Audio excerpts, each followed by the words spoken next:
Degree Celsius উষ্ণতা আর 100 degree kelvin উষ্ণতা, এদের মধ্যে বলছে 100 কেলভিন, 100 ডিগ্রি হয় না, 100 কেলভিন উষ্ণতা হচ্ছে বেশি উষ্ণ। বলছে 300 ডিগ্রি সেলসিয়াস থেকে 100 কেলভিন উষ্ণতা বেশি উষ্ণ। তো আগে হচ্ছে আমরা তিনটা স্কেলের সঙ্গে কম্পেয়ার করে নিই। তো খাতায় একদিকে লিখো সেলসিয়াস স্কেল, একদিকে লিখো সেলসিয়াস স্কেল, তার পাশে লিখো ফারেনহাইট স্কেল,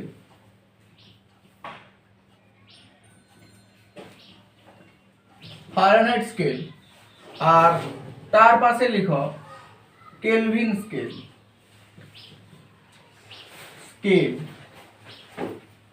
অর্থাৎ উষ্ণতা মাপার তিন প্রকারের স্কেল আছে। উষ্ণতা মাপা হয় কোন যন্ত্রের সাহায্যে? উষ্ণতা মাপার যন্ত্রের নাম কি গো? Thermometer, thermometer. তো এই থার্মোমিটার যন্ত্রে তিন রকমের স্কেল ব্যবহার করা হয়। সেলসিয়াস স্কেলও ব্যবহার করা হয়, ফারেনহাইট স্কেলও ব্যবহার করা হয়, কেলভিন স্কেল ব্যবহার করা হয়। এবার কোনটা কোন পদ্ধতিতে হচ্ছে ব্যবহার করা হয়? তিনটা পদ্ধতি, সিজিএস, এসআই বা এমকেএস, আর এটা হচ্ছে কি গো? এফপিএস। তো সিজিএস পদ্ধতিতে হচ্ছে ব্যবহার করা হয় সেলসিয়াস স্কেল। কোন পদ্ধতিতে? সিজিএস পদ্ধতিতে ব্যবহার করা হয় সেলসিয়াস স্কেল।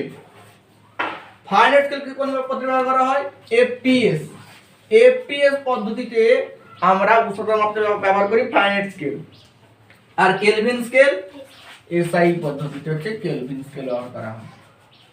হয়েছে। এবার এদের উষ্ণতার এককগুলি কি কি?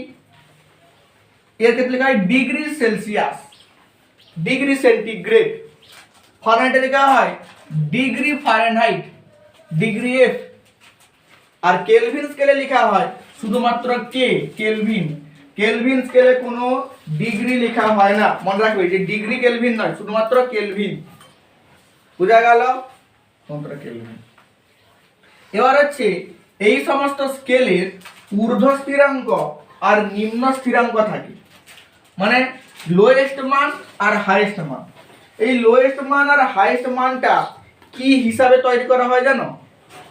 জলের বরফের গলনাঙ্ক আর জলের স্ফুটনাঙ্ক। অর্থাৎ বরফ যে উষ্ণতায় গলে জল হয় সেই উষ্ণতার মানটা হয় নিম্ন স্থিরাঙ্ক কোন স্কেলে, আর জল যে উষ্ণতায় ফুটে বাষ্প হয় সেটা হয় ঊর্ধ্ব স্থিরাঙ্ক। তাহলে সেলসিয়াস স্কেলের নিম্ন স্থিরাঙ্ক কত হয় বলো দেখি? 0 ডিগ্রি সেলসিয়াস। আর ঊর্ধ্ব স্থিরাঙ্ক কত হয়? 100 ডিগ্রি সেলসিয়াস। সেলসিয়াস স্কেলের নিম্ন স্থিরাঙ্ক 0 ডিগ্রি সেলসিয়াস, ঊর্ধ্ব স্থিরাঙ্ক 100 ডিগ্রি সেলসিয়াস। ফারেনহাইট স্কেলে কত হয়? 32 ডিগ্রি ফারেনহাইট। আর এখানে ঊর্ধ্ব স্থিরাঙ্ক হয় 212 ডিগ্রি ফারেনহাইট। আর কেলভিন স্কেলে 273 কেলভিন, আর ঊর্ধ্ব স্থিরাঙ্ক হয় 373 কেলভিন। বাইরে কোশ্চেন জিজ্ঞাসা করতে পারে যে কত কেলভিন উষ্ণতায় জল ফুটে বাষ্প হয়, বা জলের স্ফুটনাঙ্ক কেলভিন স্কেলে কত?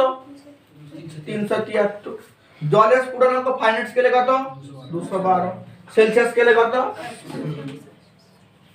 হয়েছে। বরফের গলনাঙ্ক সেলসিয়াস স্কেলে 0 ডিগ্রি সি, ফারেনহাইট স্কেলে 32 ডিগ্রি ফারেনহাইট, কেলভিন স্কেলে 273 কেলভিন।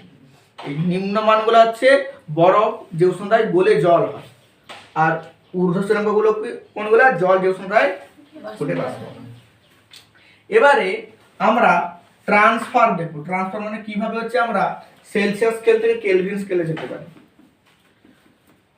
সেলসিয়াস থেকে ফারেনহাইট কিভাবে যায় তার সূত্র কি?